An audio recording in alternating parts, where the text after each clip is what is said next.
Salmo 1.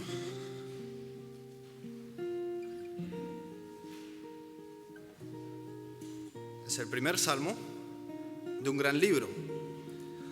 De un libro que era, digamos, el himnario del pueblo de Israel.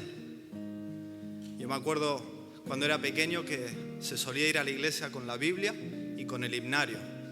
Pues el salmo era el himnario del pueblo de Israel.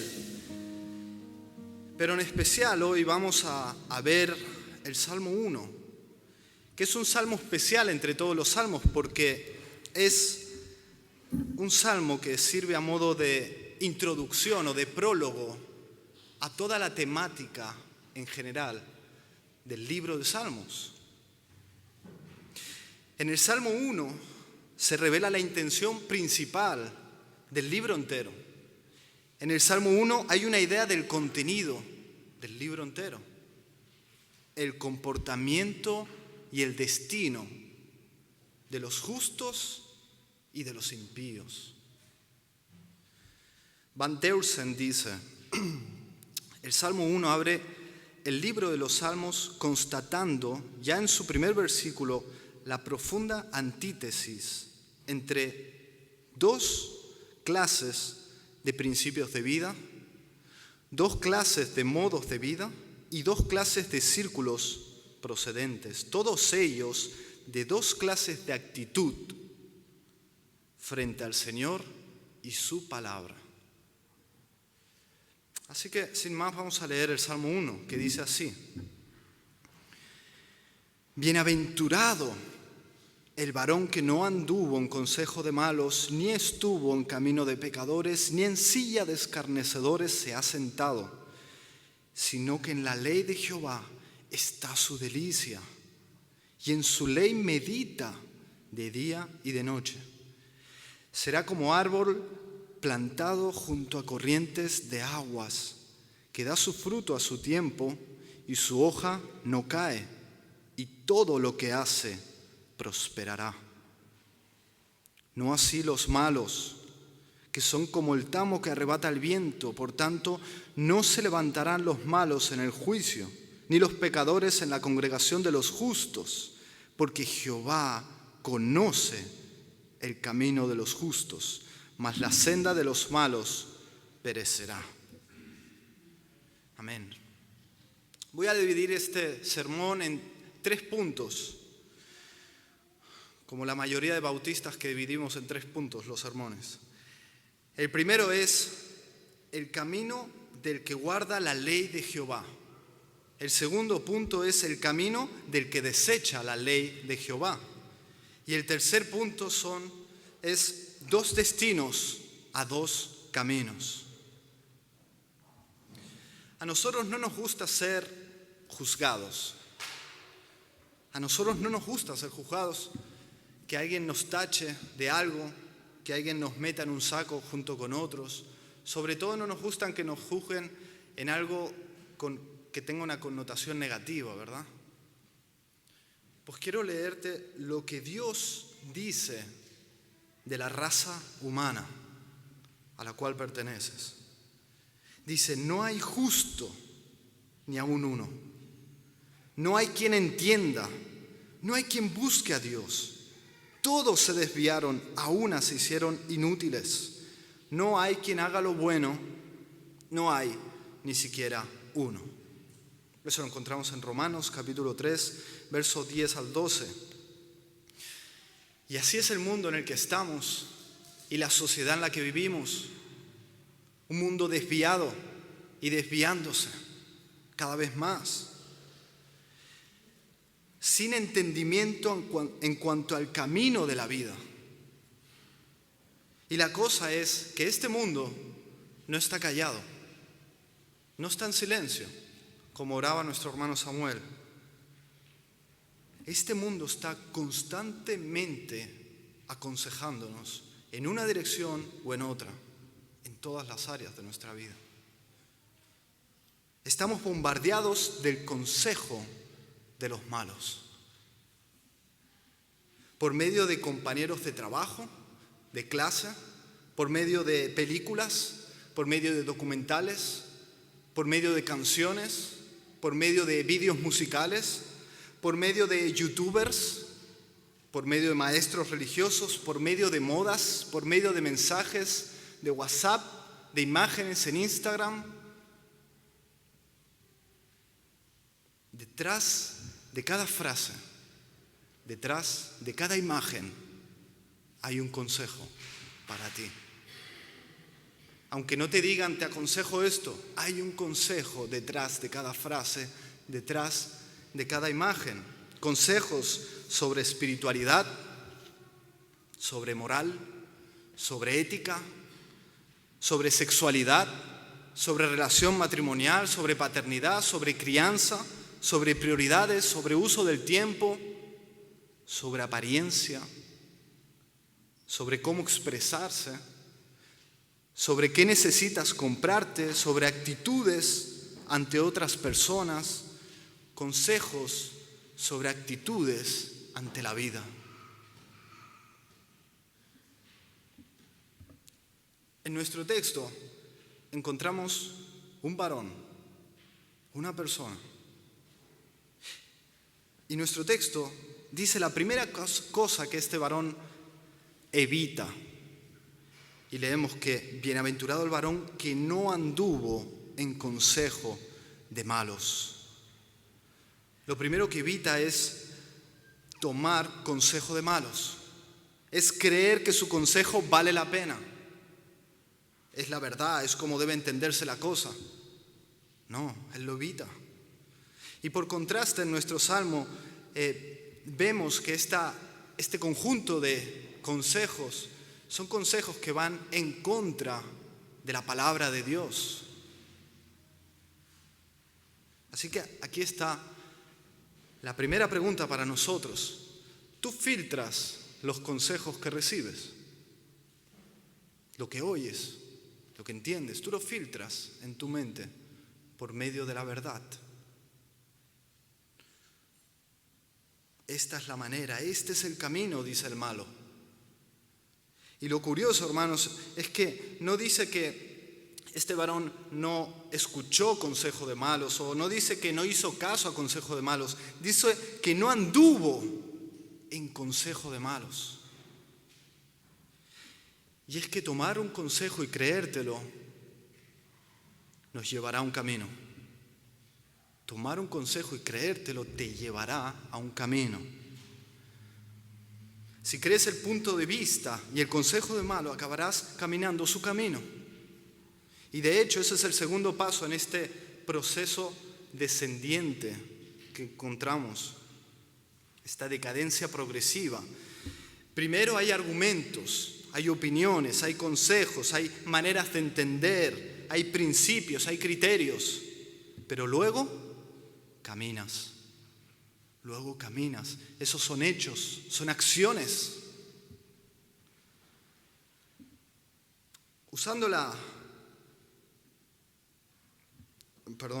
Acciones según la dirección de dichos consejos. Primero, esa manera de pensar que les lleva a un mal puntual, a un mal que no es habitual. Pero andar en camino de pecadores es ya habituarse al mal. Es ya practicar el camino de pecadores. Es andar en ese camino de pecadores que declaradamente y voluntariamente rompen los mandamientos de Dios.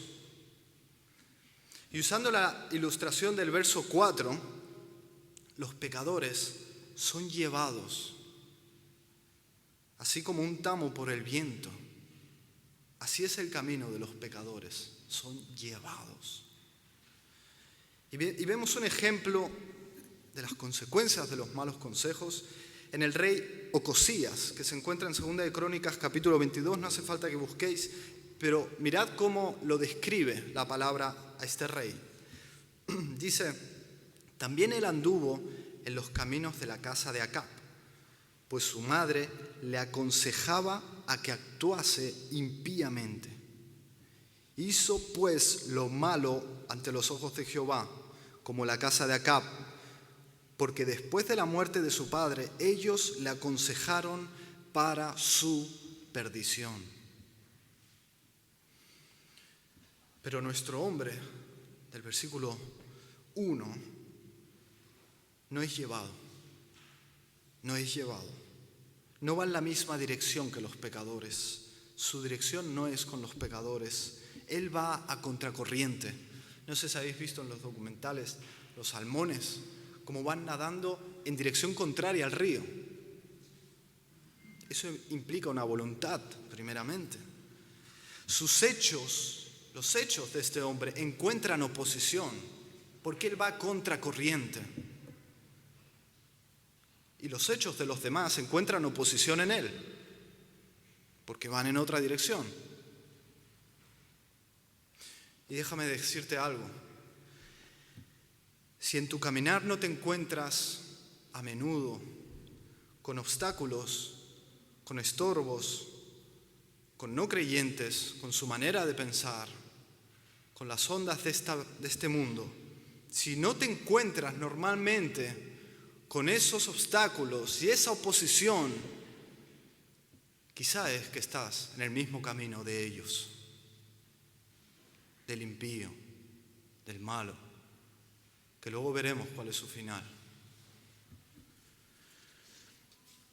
Lo último que no hace este hombre en este descenso progresivo es sentarse en silla de escarnecedores, o como dicen algunas versiones, burlones.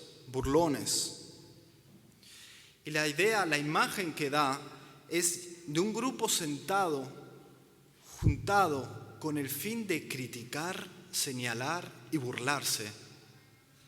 Y ya esto es un descenso, ya no da la imagen de alguien que sigue los consejos de los malos o camina en el camino de pecadores, sino que es algo más, es un nivel superior, porque él se sienta y critica a aquellos que no caminan en el mismo rumbo que él camina, con los pecadores. Y se burla de aquellos que no caminan en el camino suyo, el de los pecadores.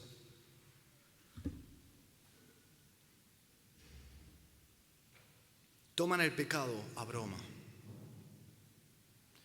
Y te pregunto a ti, ¿cómo tomas tú el pecado? ¿Cómo ves tú el pecado? Sí, el pecado que mató al Hijo de Dios. ¿Cómo lo ves? ¿Lo tomas a broma? Nuestro hombre, del verso 1, no tiene este tipo de asociación. Este hombre evita ese descenso. Y este hombre se mantiene apartado de esta lepra. ¿Qué dice Proverbios 8:13?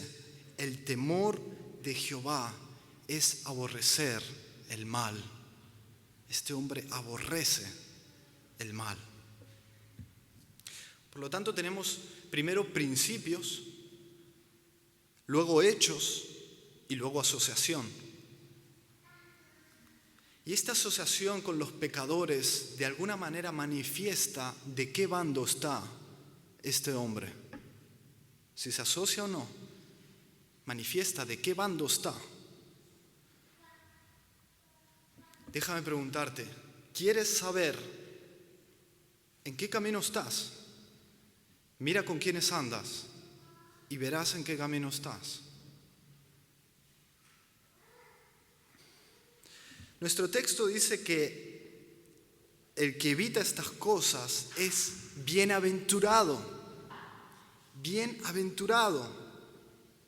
Algunas traducciones puede decir dichoso o afortunado.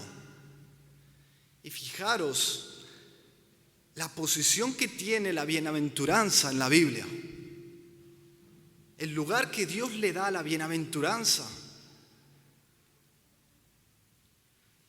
El lugar que tiene la bienaventuranza en la vida del creyente, en el cristianismo. Si tú crees que seguir a Cristo es algo que no te alegra, que no te trae gozo en el corazón, que no te hace bienaventurado, estás engañado. Tienes una imagen del cristianismo que no es bíblica, no es real, no es el cristianismo real. Fijaros cómo apunta el Señor a esa bienaventuranza. Dios quiere la bienaventuranza del justo. Y Dios la da. Dichoso, afortunado. Pero veamos y veremos cómo el mismo texto nos explica y nos muestra qué significa ser bienaventurado a medida que vamos leyéndolo. Por lo tanto, estamos viendo que esta bienaventuranza consiste en primer lugar en lo que este hombre no hace. Pero no solo consiste en lo que no hace, también consiste en lo que hace.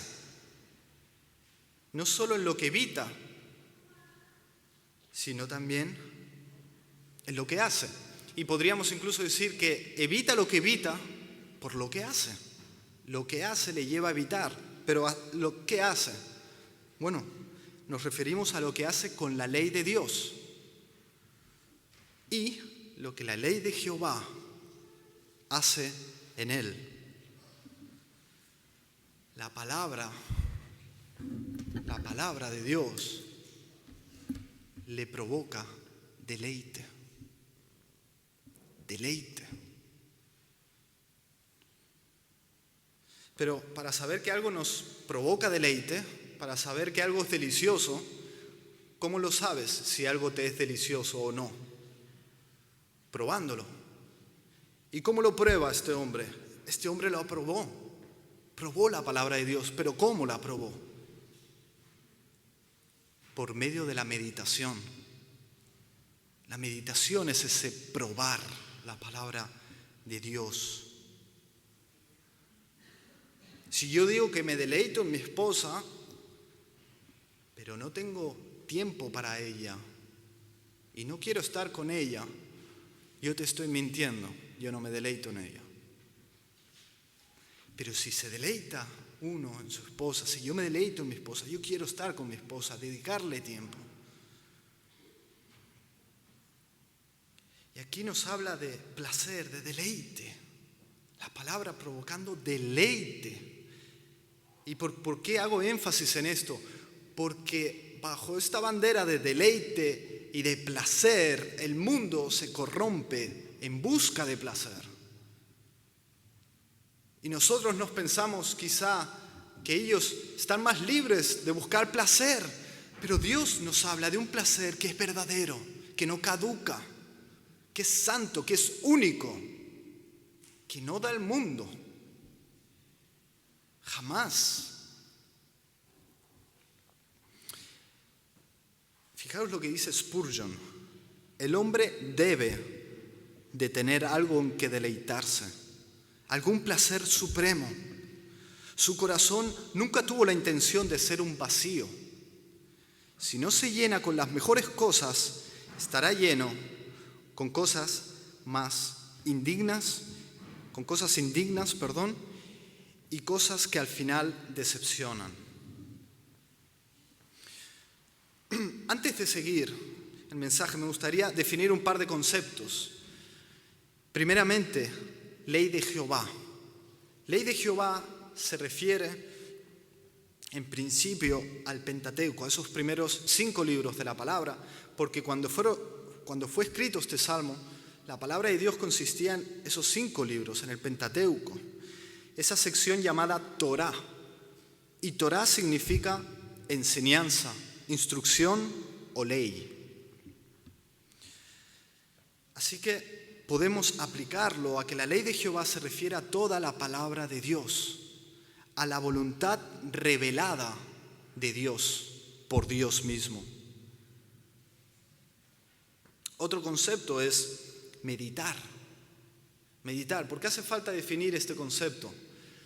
Porque este concepto ha sido mal empleado y es mal empleado hoy en día. Vosotros oiréis de centros de meditación. ¿Pero qué hacen? Van allá y meditan con el fin de poner la mente en blanco. El fin de eso es meditar. Pero la meditación, el significado es es pensar y considerar un asunto con atención y detenimiento, comprenderlo bien, formarse una opinión sobre ello. Meditar es musitar, es como hablar con uno mismo acerca de las cosas en la palabra de Dios contenidas. Es, permítame la expresión, charlar con la palabra de Dios en tu mente, en tu corazón. La meditación es algo que la mayoría de las veces se hace intencionalmente. Se hace intencionalmente. Por lo tanto, esta contemplación o esta asimilación de la palabra requiere tiempo, requiere dedicación y requiere concentración. Hay cosas en la vida a las que tú le das concentración, porque requiere concentración. Ya sea que estés sacando un carnet de coche o estás haciendo una carrera. La palabra de Dios es mucho más importante que cualquier otra cosa a la que le puedas dedicar atención. La meditación bíblica es entender, aplicar y gustar la palabra de Dios. ¿Por qué digo gustar? Sí, Dios nos llama a gustar la palabra de Dios y es lo que hacía este hombre. Por eso tenía deleite, placer, porque lo gustaba. Yo recuerdo cuando era yo pequeño, que no recuerdo bien las circunstancias, pero estábamos con un grupo de familia, estábamos comiendo bombones. Y una persona que no recuerdo quién fue, mayor que yo, me dijo: ¿tú sabes cómo se come un bombón? Y yo pensé, bueno, lo mismo que pensáis vosotros. Bueno, yo me lo meto en la boca, lo mastico y lo trago, y así lo como. Y me dijo, no, un bombón se come de una manera especial. Tú el bombón te lo tienes que poner entre la lengua y el paladar y dejarlo ahí. Y se va a ir derritiendo y te va a durar mucho más y lo vas a gustar de verdad. Y desde entonces yo como los bombones así siempre. Pero la cosa es que la meditación también tiene el objetivo de disfrutar la palabra de Dios. ¿Y qué nos dice la Biblia sobre la meditación? Nos dice primeramente que es una recepción interna de la verdad. Algunos dicen que es la facultad digestiva del alma. La facultad digestiva del alma. ¿Qué dice Jeremías capítulo 15, verso 16? Fueron halladas tus palabras y yo las comí. Y tu palabra me fue por gozo y por alegría de mi corazón. Porque tu nombre se invocó sobre mí, oh Jehová de los ejércitos.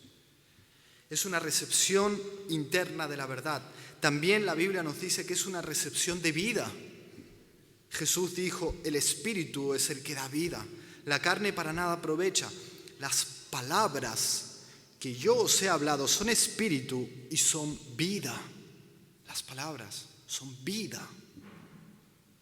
Es una recepción interna de la verdad, una recepción interna de vida y una recepción de luz.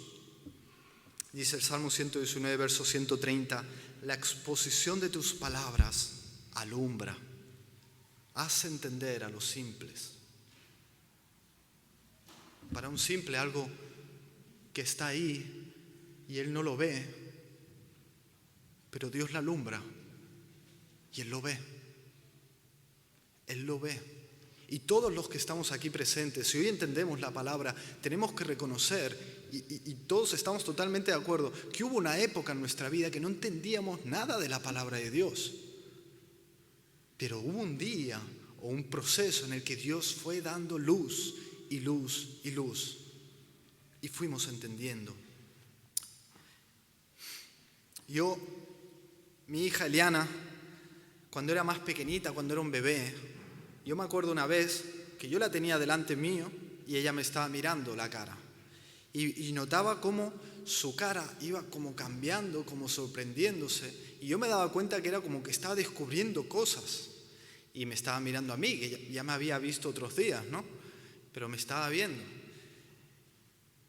¿Qué le sucedía a ella? Que su vista se estaba formando. Por lo tanto, cada vez me veía más y veía más detalles de mi cara, del rostro de su padre.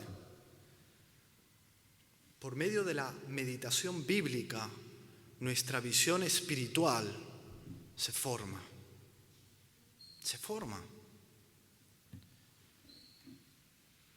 Vemos en nuestro texto que el deleite no lo provoca la meditación, lo provoca la meditación regular. Dice día y noche. Y esto nos habla de disciplina. Requiere un tiempo. Requiere un tiempo que no tengo, unas ganas que no tengo. Quizá piensas, bueno, este hombre es bienaventurado porque tiene las prioridades correctas. Si tú quieres que Dios tenga un lugar predominante en tu vida, su palabra tiene que tenerlo. Este hombre es bienaventurado. Y quizá dices, es que me cuesta, me es difícil meditar, entender. Cuanto más medites, más fácil se te hará. Cuanto más medites, más verás. Porque se te están formando los ojos espirituales, el entendimiento espiritual. Las cosas no se disciernen espiritualmente, sino por el Espíritu de Dios y por la visión espiritual que Dios da. ¿Recordáis la historia del siervo de Elías? Que Elías le dijo, ve a ver si vienen nubes, tiene que llover. Y ese hombre va y mira una pequeña nube a lo lejos. Y va y se lo dice a Elías. Y Elías dice, no, ve a ver, porque tiene que venir más. Y él ve y hay más nubes. Pues así es la meditación de la palabra de Dios. Cada vez vemos más. Cada vez más, si meditas, si entiendes, si gustas la palabra de Dios. Antes deducimos cómo el primer paso que marca el estilo de vida, el camino de un impío, son los consejos que esta persona abraza, los consejos que cree. Hay otro nombre para la palabra de Dios. Otro nombre para la ley de Jehová. Y ese nombre es consejo de Dios. Consejo de Dios. Salmo 119 dice, pues tus testimonios son mis delicias y mis consejeros. Mis consejeros literalmente es los hombres de mi consejo. Los hombres de mi consejo. Nuestro hombre desecha el consejo de los malos, pero abraza otro consejo, el consejo de Dios. ¿Quién es el hombre que teme a Jehová? Él le enseñará el camino que ha de escoger. Él se somete a la dirección de Dios. Él recibe este consejo de Dios como norma, como guía de su vida y de sus decisiones. La vida que emana de caminar en el consejo del Señor es la descrita en el versículo 3. Fijaros lo que dice ahí, versículo 3. Será como árbol plantado junto a corrientes de aguas, que da su fruto a su tiempo y su hoja no cae, y todo lo que hace prosperará. Da igual si estás en una selva o si estás en un desierto, donde haya un río, hay un árbol, por lo menos uno. Las aguas son la garantía de vida y de crecimiento del árbol. Las aguas le otorgan vida y le producen un crecimiento sano y estable al árbol. Es un árbol plantado, dice, y luego da fruto. Eso da la idea de algo que empieza que es pequeñito, pero se hace grande. ¿Por medio de qué? De un crecimiento. El hombre que medita en la palabra de Dios crece. El hombre que medita en la palabra de Dios madura. El hombre que medita en la palabra de Dios es transformado. Y la mujer transformada. ¿Por qué hay que enfatizar esto? Porque la incredulidad aún está en nuestro corazón y aún está incluso en los consejos de los hermanos. No, eso siempre será así en tu vida. Son cosas que hay que llevar. No. La palabra de Dios transforma. El apóstol Pablo fue el apóstol Pablo porque Dios lo transformó. Y tú y yo podemos ser transformados de gloria en gloria, de poder en poder, si creemos el consejo de Dios.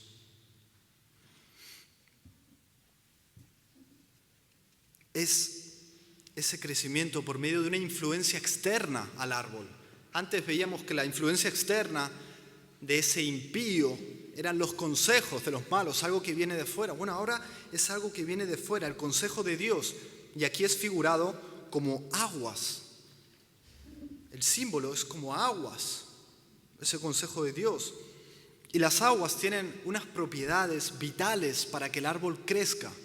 Y el árbol las absorbe por medio de las raíces, ¿verdad? Bueno, la meditación son nuestras raíces. Por medio de la meditación, tú absorbes los nutrientes que tu hombre interior, espiritual, necesita urgentemente.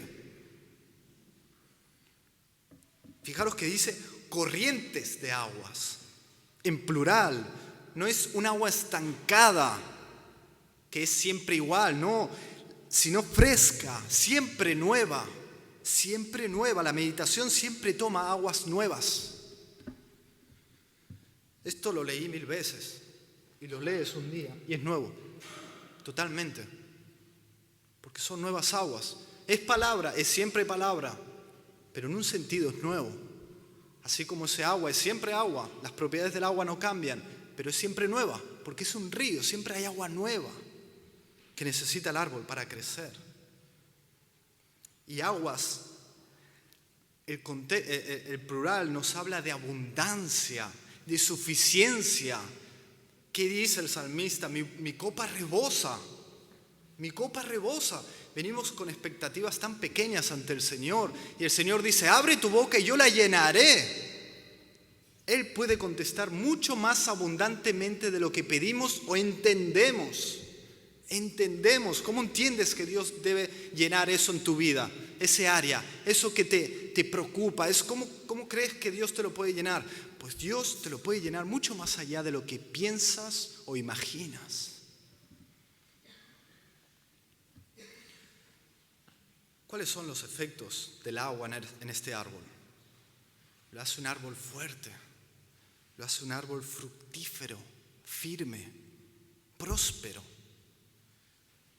Ahí está el significado de bienaventurado que antes nos preguntábamos. El consejo de Dios es bueno. Su fruto se refiere a hechos, acciones según la dirección de dichos consejos, de dicho consejo de Dios. El agua es vital para que haya fruto.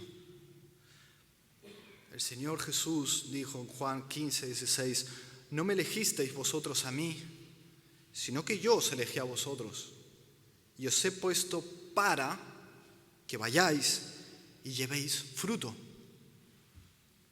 ¿Cuál es el fin de ese llamado, de esa elección de Dios soberana? Que vayas y des fruto. Y vuestro fruto permanezca. Pero fijémonos que dice, a su tiempo. Es una pequeña palabra, pero es importante para que no desanimes. Porque a veces nos ponemos en serio, pero tardan en venir los frutos. A veces ves tus frutos y dices, qué poca cosa. Comparado con aquel, comparado con aquella, qué poca cosa. No desanimes. Persiste.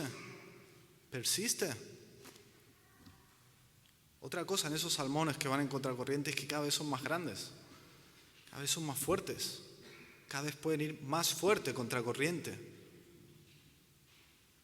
Crecerás. Si vas a la palabra, crecerás. Iba a decir créeme, pero no, crea la palabra, así lo dice la palabra. Y su hoja no cae. Yo en el trabajo, aparte de mi trabajo, tengo la pequeña responsabilidad de regar unas plantas para que no se mueran. Y algunas veces me ha pasado que me he olvidado, que han pasado días y días y me he olvidado. Y veo la planta y está ahí, está chueca, ha perdido el verdor, se le cae una hoja. Da pena, la verdad, verla, parece que esté muerta. Pero uno le da agua y revive otra vez.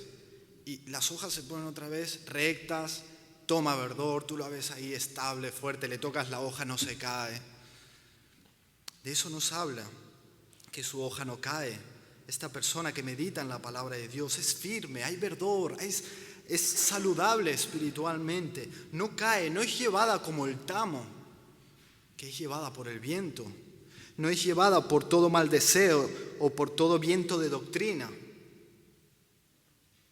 Y finalmente el autor aquí del Salmo abandona toda ilustración y habla más llanamente de los triunfos de esta persona. Dice, y todo lo que hace prosperará.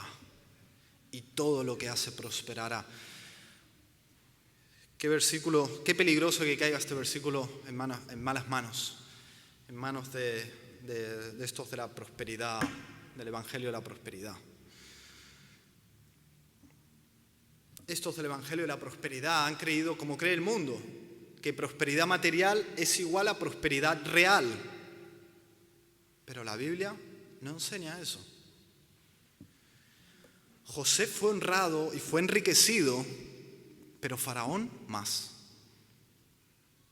Los israelitas incrédulos murieron en el desierto, pero Moisés también.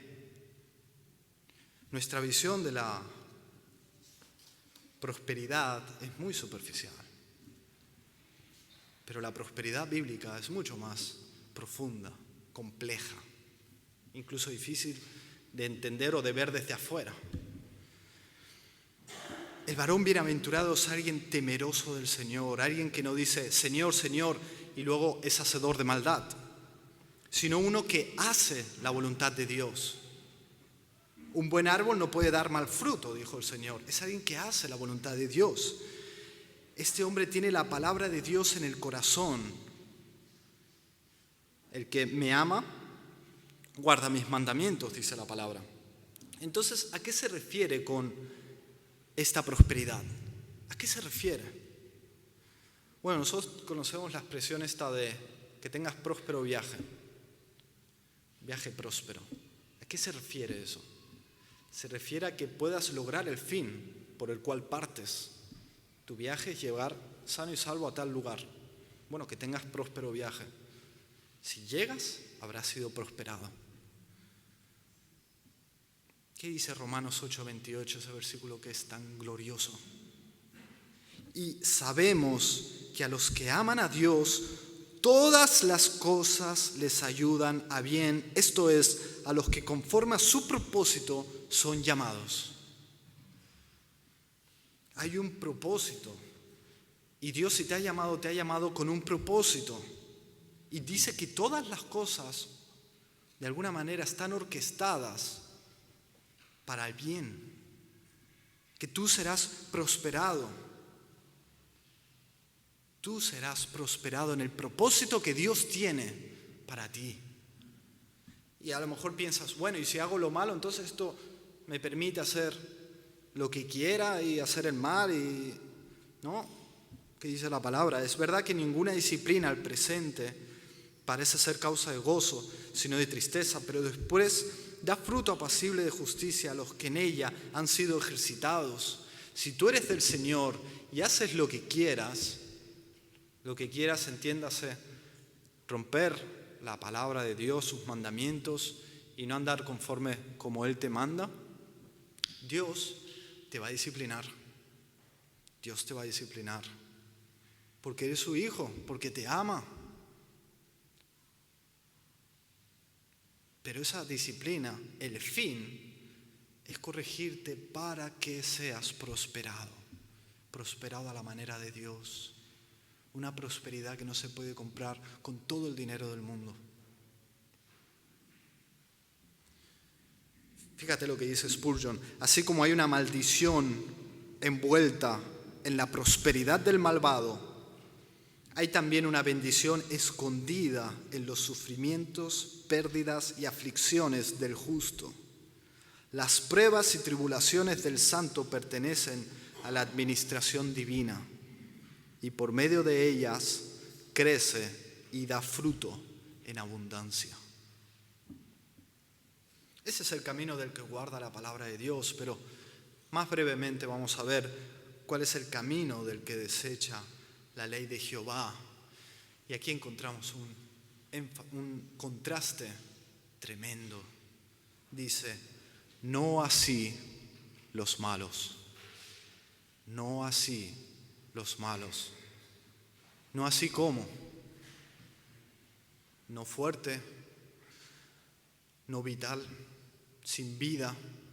Todo eso que hemos visto de ese árbol junto a corrientes, no así los malos.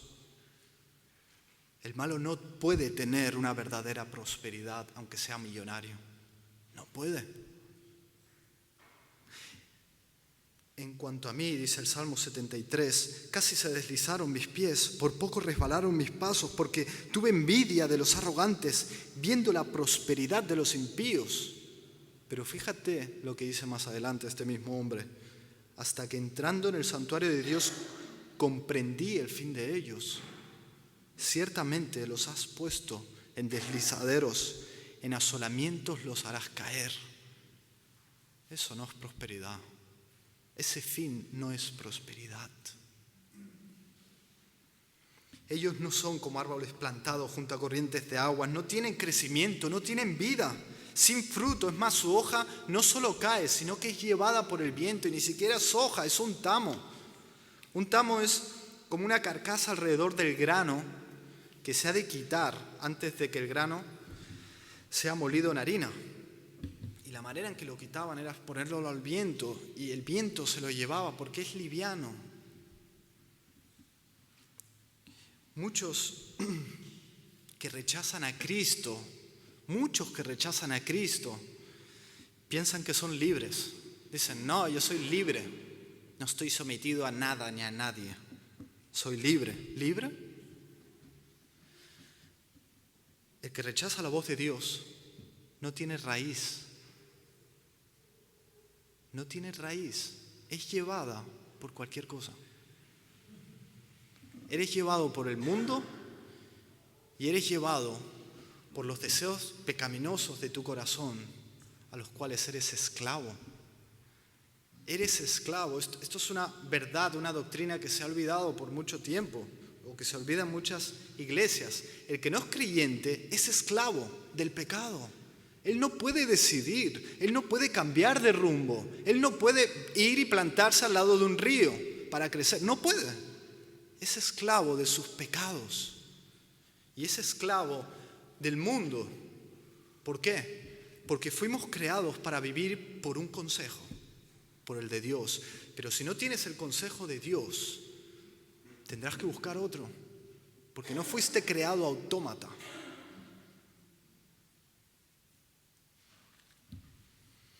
Quizá dices, no, yo no ando en consejos, yo no ando en consejo de malos, no, yo no ando así. El que no anda en el consejo de Dios, anda en consejo de malos. Consejo de malos. No dice consejos de malos, dice consejo singular. Hay solo dos consejos, el consejo de los malos y el consejo del bueno, que es Dios. Solo hay dos consejos, no hay más. El camino marcado por el Señor o el camino de los pecadores según su autónoma consideración de la vida. Y en tercer y último punto, dos destinos. Nos habla el verso 5, nos habla del juicio. El juicio de Dios a los hombres que va a venir. Y en este juicio, donde Dios juzgará aún los pensamientos de los hombres, el malo no prosperará. El malo no podrá mantenerse firme. No será aprobado en el juicio de Dios. No se levantarán, dice el texto. ¿Por qué dice no se levantarán? Porque estaba sentado. Estaba sentado en una silla, en contra de Dios, en silla de escarnecedores. Pero cuando vea la realidad y el destino horrible que le viene, se querrá levantar, pero ya será tarde. No podrá levantarse, no se levantará. Nunca más podrá. Fijémonos el contraste. Antes estaba congregado el malo, estaba asociado con gente, y el varón estaba ahí como solitario. Ahora es el justo el que está en una gran compañía, pero el malo está solo por la eternidad. Cuando el Hijo del Hombre venga en su gloria y todos los santos ángeles con él, entonces se sentará en su trono de gloria y serán reunidas delante de él todas las naciones, y apartará a los unos de los otros, como aparta al pastor las ovejas de los cabritos, y pondrá las ovejas a su derecha y los cabritos a su izquierda. Solo hay dos tipos de personas. Nuestro texto no da lugar a un tercer tipo de persona. Está la iglesia y están los demás. Un día el pecador se encontrará en lo que le llevó su estilo de vida, en la ruina eterna.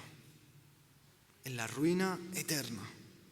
Y algunos tienen la fatídica idea de que el infierno es aquel lugar en donde yo, que he desechado a Dios y su palabra, que me ha dado igual, pues yo ahí en el infierno podré hacer lo que quiera y podré seguir teniendo la vida en contra de Dios como estoy haciendo actualmente.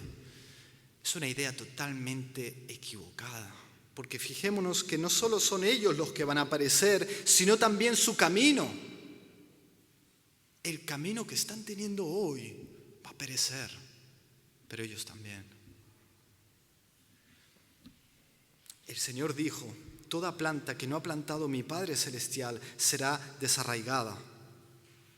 Y el justo, el hombre bienaventurado, es ejemplificado en nuestro texto como un árbol plantado.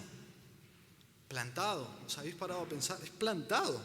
Y un árbol no se planta solo. Un árbol tiene que ser plantado por alguien. Cuando es plantado, tiene que ser plantado por alguien. No es un árbol silvestre, sino un árbol plantado, escogido, considerado como propiedad, cultivado y protegido de ser desarraigado. Ese árbol lo plantó Dios. Dios es el que planta la fe, la gracia en tu vida. Es Él el autor de nuestra fe. No somos nosotros el autor de nuestra fe. Qué versículo tan preciso para hacer entender a tantos que se creen que es por decisión propia, que es porque yo tuve fe. No, el autor de la fe es Jesús, no eres tú. Pero precioso el hecho de que Dios nos escoja desde antes de la eternidad y nos plante junto a corrientes de agua. El verso 6 dice: porque Jehová conoce el camino de los justos. Y esto está apuntando a la causa de todo lo dicho anteriormente.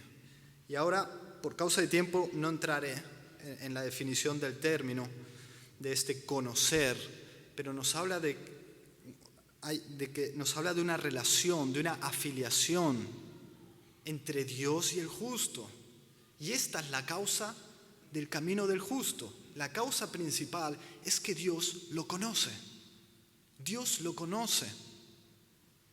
Y tú dices, bueno, Dios conoce a todos. Sí, pero en un sentido no. Porque ¿qué le dirá a aquellos que dicen, Señor, Señor, en tu nombre hicimos esto, lo otro, no sé qué? Apartados de mí, les dice el Señor, nunca os conocí.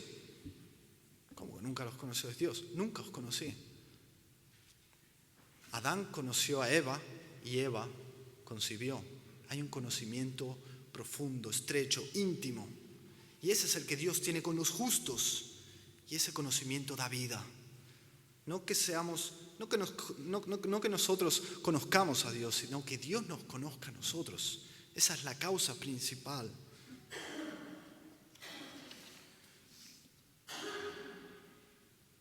Y para conclusión, el pecador no puede entrar al paraíso.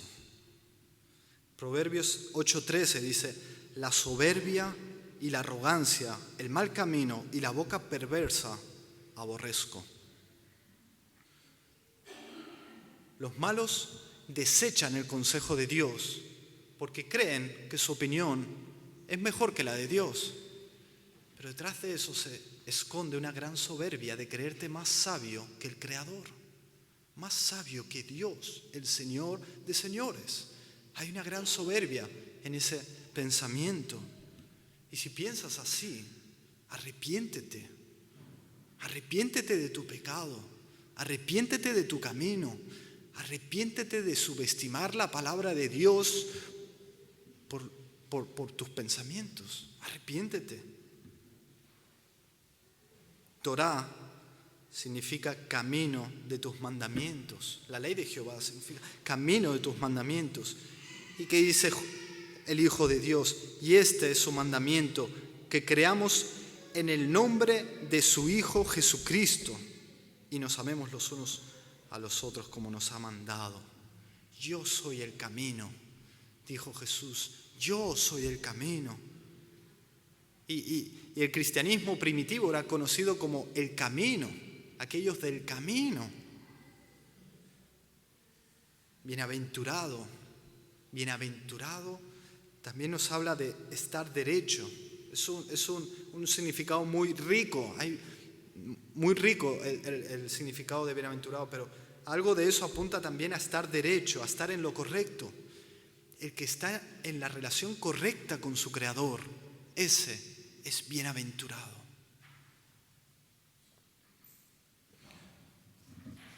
Dos tipos de personas, dos consejos, dos caminos y dos destinos. Tomémoslo en serio. El destino es real, no solo el glorioso, sino también el horroroso.